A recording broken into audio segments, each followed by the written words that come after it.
Inscription, description, and codification, how to put martial knowledge in words and images. I will walk along the path already shown by Eric Burkart's talk. The idea is, well, you will be disappointed because I will not give a straight answer to the question mark and the undertitle. Let's give it a go.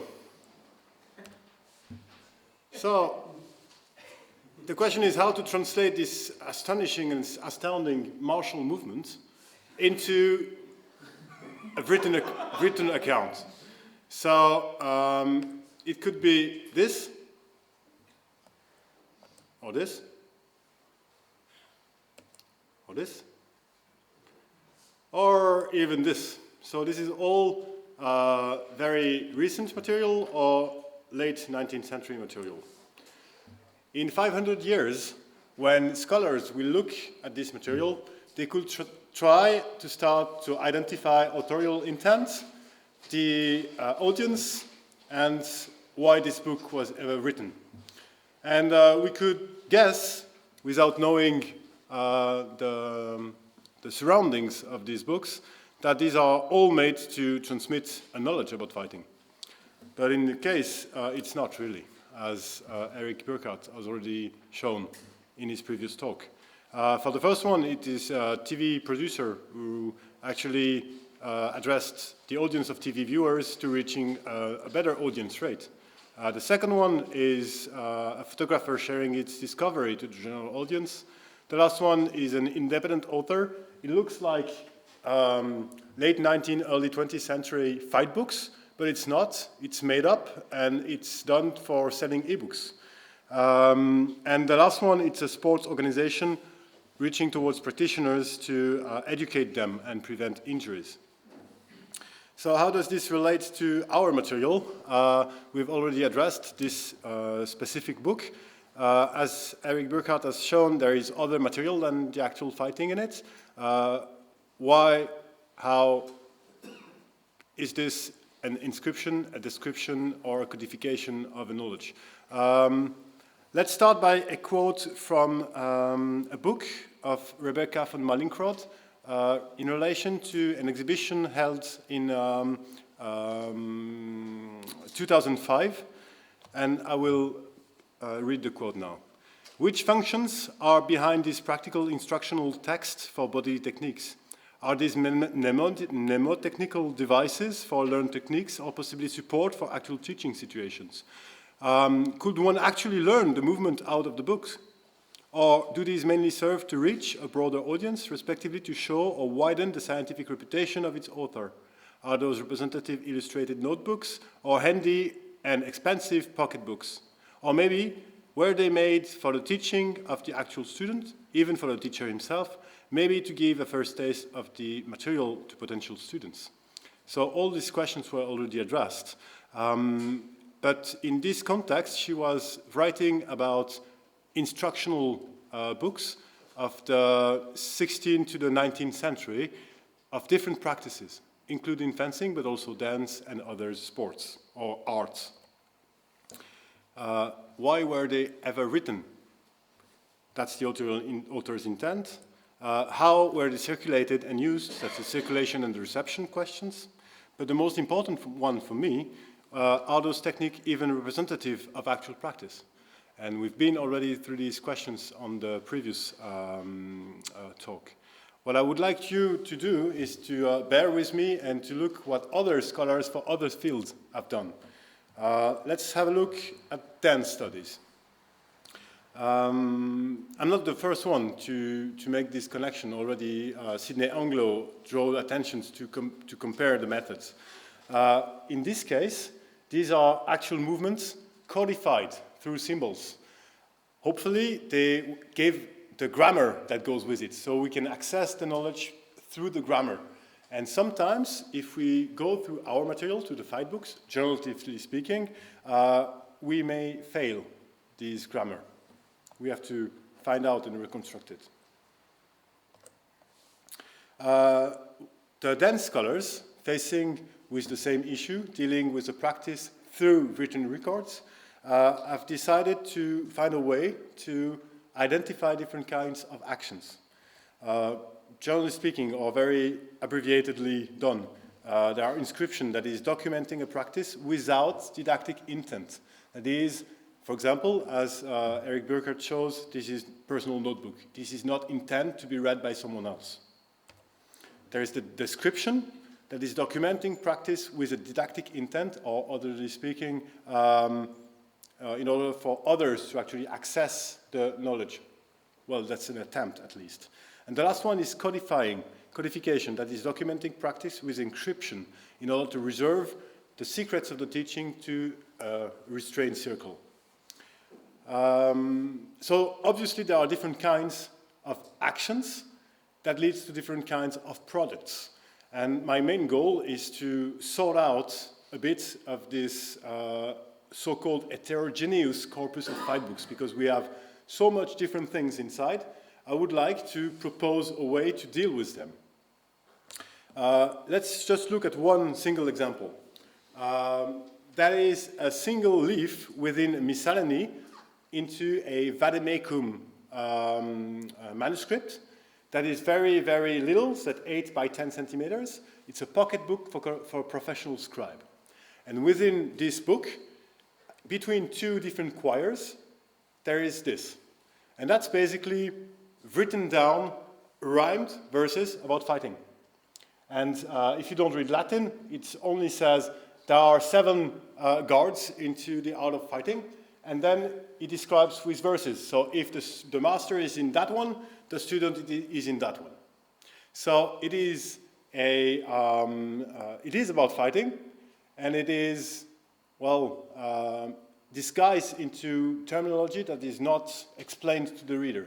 Well, if we look at this, we cannot do anything with this. Because there is no picture, we don't even know which type of weapon they're fighting with. We know the date, that's Florence, 1424, but more we cannot do. So we cannot compare this type of source with other type of sources. Alongside my work, when I started the dissertation, I said, okay, I need to find a way to actually deal with that kind of corpus.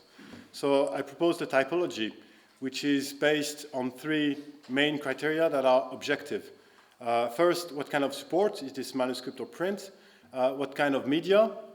That is either text or image or a mix between them. Other scholars have done so. The first one to actually bring this in the context of building a corpus is Hans-Peter Hills.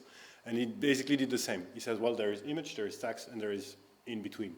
Other scholars have argued that you could find different other scale into this, mainly text, mainly image, and so on, but then it's kind of subjective, or we have to find a way to objectively make the distinction. And then there is the composition problem. So especially important for the manuscript, is this a book, one codicological unit, there is only a fighting things inside? Is this a collection that is different codicological units dealing with fighting in one book? It may be from different authors or from one author that compiled different material. And the last one is miscellany. So this is a book with different codicological units from different genres. So, for example, the manuscript of Talhofer we've seen before is one of its kind, miscellany. Okay, so the idea of making a typology is really to make this as objective as possible and not involve subjective things, saying, okay, this book is an inscription, this book is a description, and this book is a codification. That's not so easy. So just look into formal material in order to inform material in order to study and make deeper analysis. The data set now. I've started with the first fight book in the early 14th century, and I stopped in 1630, in the 17th century. Why 1630? You could ask, well, it's because you have the 30 Years' War. There is another type of military genre, technical, that is coming out, that is instructions for soldiers. Nothing to do with fight books. This is 2 separate branches. And also, this is convenient because the most beautiful and the most expensive fight book was produced then. That's the Thibaut book that we can see later. Within this time frame, there is 105 manuscripts. The printing came at some point, but it doesn't change the fact that manuscripts are still produced over the whole period. And 72 prints, and it's an heterogeneous corpus. So in order to make a qualitative study or leading to a quantitative analysis, I decided for this conference to apply this typology into the whole corpus to see what's going out of this. And I will discuss the limits of it after it. So first, I did two different analyses, first with manuscript and then with the print corpus. So then I applied the different support, because print can be also collections and also miscellanies. Then the media, and then I added a third one, which is the content. Does the book convey a single fighting style or fighting weapon? Does it convey a system involving different type of combat? Or is this a mix of parts but not considered as a system? So it deals with the type of combat as defined in the 15th century, usually separate or are parted between wrestling, civil fighting, armored fighting, and fighting on horseback. It leads to a range of different type of weapon. I did also look into this, but I did not propose now the results. So if we put all this data, shake this with the typology, you get this. So on the right, it's the repetition of type of support. So we see that on the overall corpus, this is mainly book. Then repetition of media, it's mainly mixed, so text and images. And repetition of type of content, most of the material, quantitatively speaking, is about a single system or a single type of combat. Then interestingly enough, we see that the most used media is book with mix, text and images. And this is about the ratio of the different type of combat. So this is interesting. Now, what happens when we separate this between manuscript and print? And then we can see a few things happening. So for the manuscripts, we can see that, again, the most type of support is book. Repetition of media, there is a large quantity of image-only books. And it's kind of mixed in the repetition of content. Interestingly enough, there is a lot of miscellanies and a lot of collections into the sample, and this is really worth thinking about. Now, let's move to the print, and what happens now is that something disappeared. In the repetition of media, there is no image catalogs in the printing books. And there is also, of course, the support as a book gets more important, and the repetition of content, it's mostly about one single type of combat. So now, by comparing it, we can just see what I just spoke, but more in details. I will just stop here. This is a bit confusing on the last one because it's turned around because the images disappear, so you don't relate on the others, but it's the same. So here are the main observations. No more media type image with the print corpus. There is less support type collections and miscellany with the print corpus, but it still happens. For example, within a single printed book, you can also have within that book observation or treatises about code of honors or things like this. And the printed fight books mainly deal with civil fencing and one type of combat. So this is obvious, pretty, there is nothing really new about this, it's just quantified with numbers here. Now, the application of a typology based on objective criteria allows to categorize the material within an heterogeneous corpus, observe main trends, or identify classes of phenomenon, which has just made a few observations. However, it is best used when applied not to items of the corpus, but to the different content units. So I will just explain to this with the example of my dissertation. I looked into armored fighting, and I tried to look everything that was out there dealing with armored fighting specifically. And out of this, you have collections and miscellanies, and you can see that you have different items that are reworked, copied, or expanded over time. And by applying this, you can see several things. It helps to analyze the circulation and reception of the material over time. For example, armored fighting content composed in the mid-15th century is reused in civil fighting in print material in the 16th century. It changes completely the context. So what does it tell us about authorial intent, about codification and reception? In order to do this, my goal was actually to present you with key results for the whole one, but I'm not able to do so because it deals with too much material now. Maybe in a further project or in a collaborative project we can do this, and I think it's worth doing.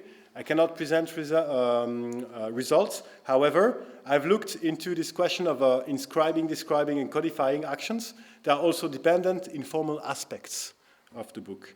And my ongoing study is to look closely about the miscellanies, because it informs about the readership.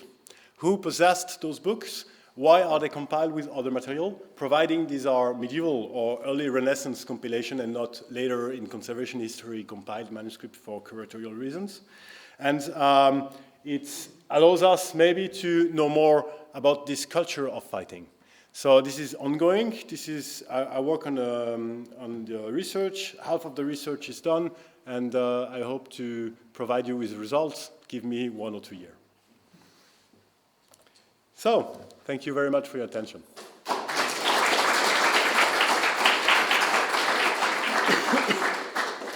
Thank you very much, Daniel. Eric first? Yeah, thank you very much. I have just one very little question. You're talking about inscription, description, and codification, and Yes. you said that this was first established by dance studies. Yes. So what's the use of codification, meaning this encryption in dance studies? So why should someone encrypt dance material? Okay. This can be understood as a way to imagine or invent symbols to convey embodied knowledge within words, and not necessarily to restrict knowledge. As I put it here, it's because I use codification for our purposes, because you can see this happening, but it's not the case for, this is for dance studies. It's mainly the feuillet notation in the 18th century, where they invent ballet notation in order to convey knowledge. So okay, it's more or less the production of symbols for Yes. complex techniques. Yes. Yeah, because then you can ask where to put what. Yeah. What is, yeah, of course. Yeah. I have a question about compilations.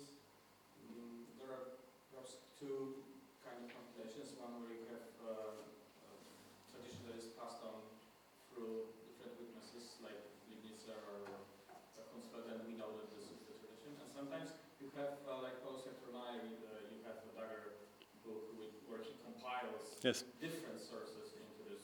Does it still, do you differentiate it in this kind of... This is then difficult. This the problem of identifying specific textual tradition. So you have philological tools, but we know that they are not sufficient because there is image involved. And sadly, I have to note that within our community, or even for the past 40 years about this, there is no art historians that actually provide us with the tool to analyze this image over time. And this is sad. We should find someone to actually do this. How I dealt with it within my research is as soon as I could identify with textual means. So I will, to answer to your questions, when I looked at Pauenfein and I see Kampfstück, that just that word means that it has a relation with Kampffechten, so fighting with honor. And why is this for a civil fencing thing? So this allowed me to actually identify it, and then I researched it and I compared actually what it does and where does it come from. But that's, it cannot be exhaustive in this way, and we fail to have the tools in order to do this. For the graphs with the statistics on what's in the actual books, Yes? when you have wrestling versus horseback versus Yeah. civil, is that, do you count when it's mentioned, or if there's a significant amount of the book dedicated to that? Easy answer, because if it's a system and wrestling is included in it, it's under all are flagged. So the whole different items are flagged. However, if the author especially addresses wrestling, then it's only single wrestling. So really easy to, in order to do this. Because yes, we know that everything comes out of wrestling, if we know the quote.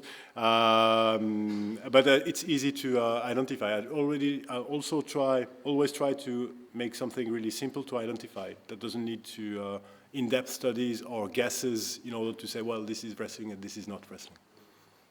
And by the way, if I may expand on this one, there is a tradition saying that, well, especially in the German-speaking secondary literature, where they have distinguished between wrestling book, Ringbücher, and fight books. And I don't see why.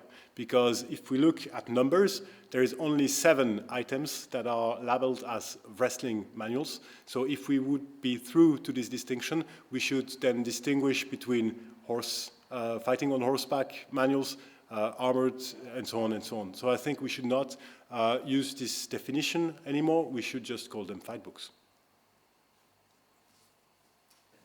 I'm curious about your typology, and I'm wondering whether you have thought about expanding the boundaries of it, or why you drew the boundaries you did.